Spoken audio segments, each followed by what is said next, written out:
Pinipinsahan naman ni Senador Win Gatchalian ang panukala niyang gawing 3 taon na lang ang kolehiyo sa halip na 4. Sa panayam ng Brigada News FM Manila sa kanya, sinabi nito maraming general education subjects ang inuulit lang mula senior high school.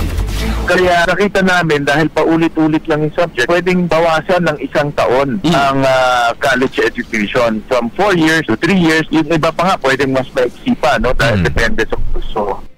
Giit pa ni Gatchalian, layunin ng panukala na mapagaan din ang gastusin ng mga magulang at mas mapabilis ang pagpasok ng mga estudyante sa trabaho.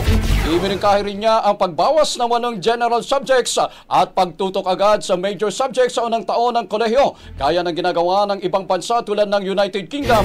Dagdag pa ng senador, sinisimulan na rin ang pagsasaayos sa senior high school curriculum para hindi na nga maulit ang mga subjects sa college.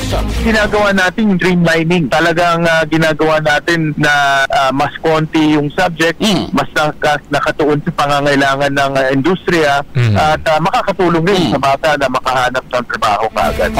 Yan ang tinig ni Senador Win Gatchalian. Ang bahaging ito ay hatid sa atin ng Guard C Plus with Zinc Capsule. Always protektado ang kalusugan.